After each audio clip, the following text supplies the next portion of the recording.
Exercise number 4.25. A circular coil of 20 tons and the radius is 10 centimeter is placed in a uniform magnetic field of 0.10 Tesla. The normal to the plane of a coil, if the current in the coil is 5 ampere, तो what is the torque, total torque कितना लगेगा। देखिए आपने circular coil कैसे रखा है, circular coil आपको दे रखा है, तो उसमें मैं यहाँ पे गिवन डेटा में लिख देता हूँ कि आपको नंबर ऑफ टर्न्स आपको दे रखा है n is equal to 20, radius आपको दे रखी है 10 सेंटीमीटर इज इक्वल टू आप लिख सकते हो 0.1 मीटर, और देन पर यूनिफॉर्म मैग्नेटिक फील्ड लाइन आपको बी दे रखी है 0.1 tesla is normal to the plane.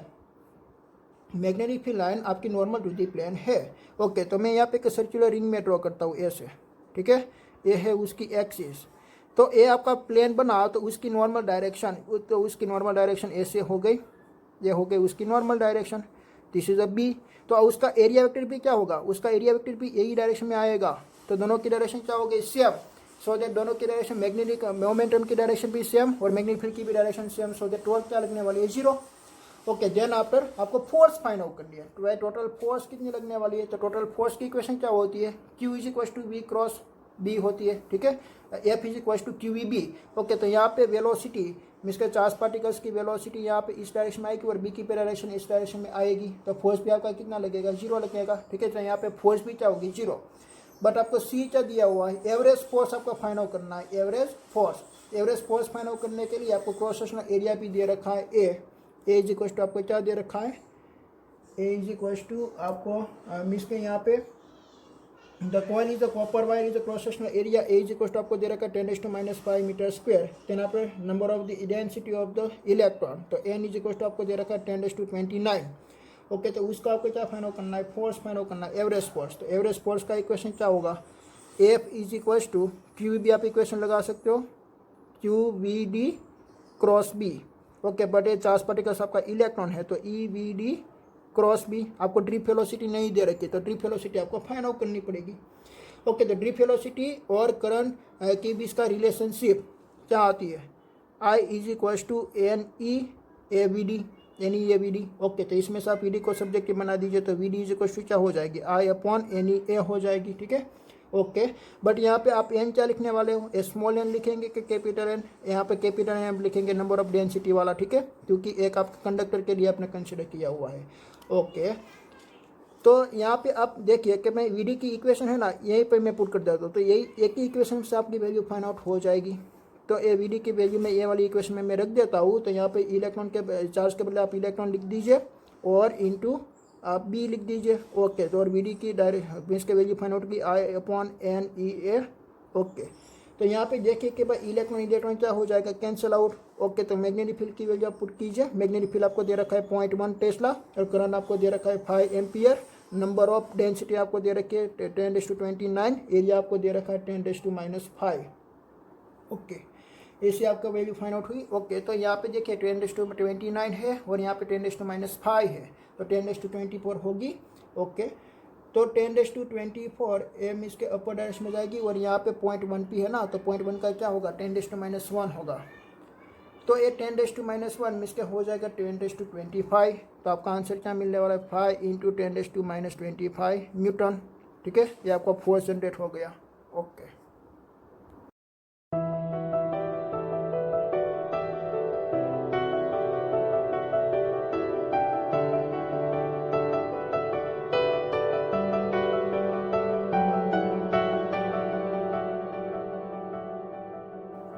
exercise number 4.26.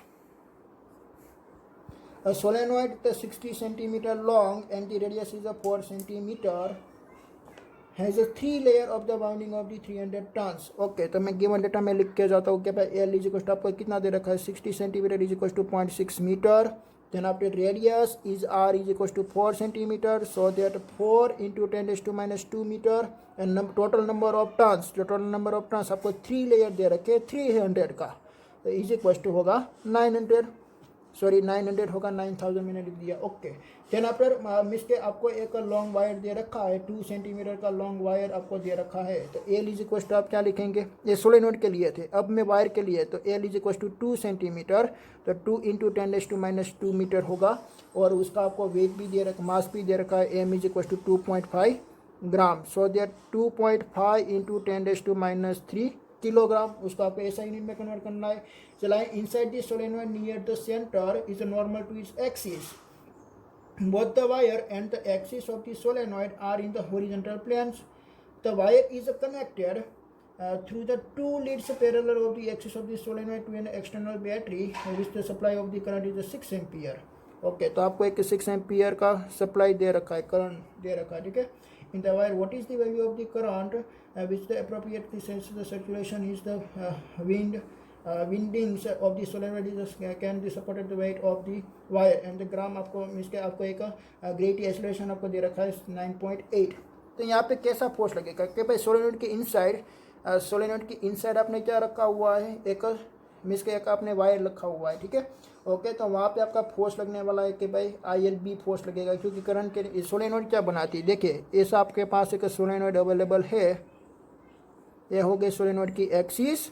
Okay, then after आपने वायर को कैसे पुट किया है, वायर को आपने पुट किया है कि inside this solenoid near the centre is normal to the axis, ऐसे आपने पुट किया is normal to the axis. तो यहाँ पे मैग्नेटिक फील्ड लाइन आपकी ऐसे जनरेट होगी, ठीक है। एक यूनिफॉर्म मैग्नेटिक फील्ड लाइन वो क्रिएट करेगा, एक यूनिफॉर्म इलेक्ट्रिक फील्ड लाइन, ऐसे आपके पास एक यूनिफॉर्म इलेक्ट्रिक फील्ड लाइन है और आपने वायर को ऐसे पुट किया है। तो ये दोनों की डायरेक्शन क्या होगी, परपेंडिकुलर डायरेक्शन हो गई, और इसमें से आपने करंट का फ्लो करवाया 6 एम्पियर, तो वहाँ पे फोर्स लगेगा ILB। ओके, वो फोर्स कहाँ पे लगती है, वो फोर्स लगती है मैग्नेटिक फोर्स के कारण, वो अपवर्ड डायरेक्शन में फोर्स लगेगी, और यहाँ पे डाउनवर्ड डायरेक्शन में कौन सा फोर्स लगेगी, mg फोर्स लगेगी, और यहाँ पे BIL फोर्स लगेगी, ILB, ठीक है। ओके, तो इसमें से आपको क्या फाइंड आउट कर लेना है कि भाई करंट आपको मेजरमेंट करना है, और सोलेनोइड के कारण जो मैग्नेटिक फील्ड लाइन प्रोड्यूस हुई उसका इक्वेशन क्या होगा, μ0 Ni होगी, μ0 Ni। बट यहाँ पे n इज इक्वल टू आप क्या पुट कर सकते हो, μ0 Ni अपॉन L आप लिख सकते हो, number of turns per unit length, ठीक है।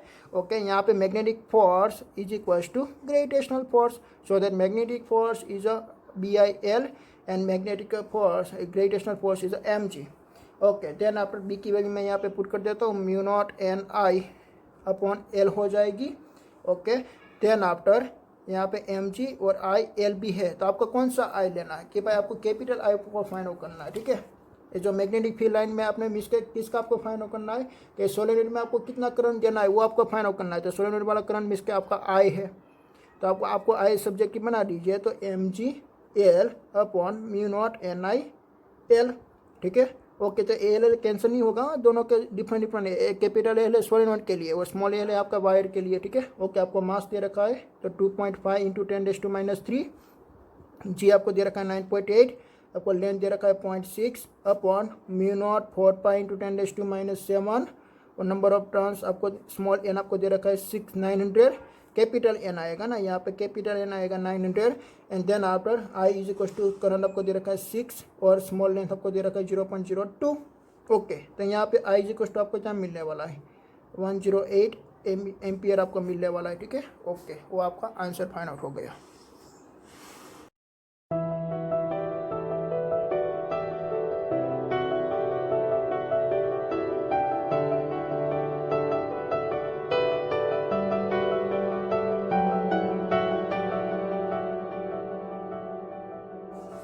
Example number 4.27. A galvanometer coil has the resistance of the 12 ohm। तो आपको क्या दे रखा है, जी की वैल्यू आपको दे रखी है, गैल्वेनोमीटर की रेजिस्टेंस की वैल्यू क्या होती है, G is equal to 12 ohm. Then after and the meter show the full scale the deflection of the current is the 3 milli ammeter, so that IG current आपको दे रखी है 3 milli ammeter, so that 3 into 10⁻³ ammeter. How will you convert the meter into the voltmeter of the range 0 to 18 volt, so that V is equal to आपको 18 volt दे रखी है, तो आपको आपको R की वैल्यू फाइंड आउट करनी है। तो आप R की वैल्यू कैसे फाइंड आउट की, मैंने आपको इक्वेशन सोल्व करके मैंने आपको बताया था कि भाई R is equal to V upon IG माइनस G होती है।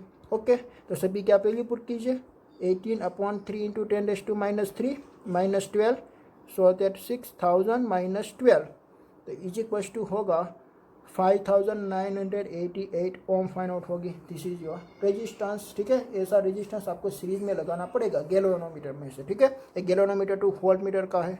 Okay,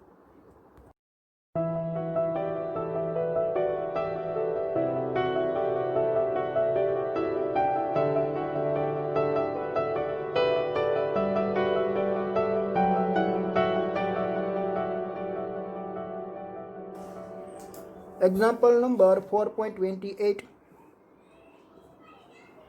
a galvanometer coil has the resistance of the 15 ohm। Okay, तो मैं गिवन डेटा में लिख देता हूँ। गिवन डेटा आपको दे रखा है, गैल्वेनोमीटर का resistance is equal to 15 ohm and the meter show the full deflection, full scale reflection for the current of 4 milliammeter। Okay, तो इसमें से IG इज इक्वल टू 4 मिलीएमीटर जितना करंट जाएगा तो वो एक फुल डिफ्लेक्शन बताती है। तो 4 इंटू 10⁻³ एमीटर आप लिखेंगे।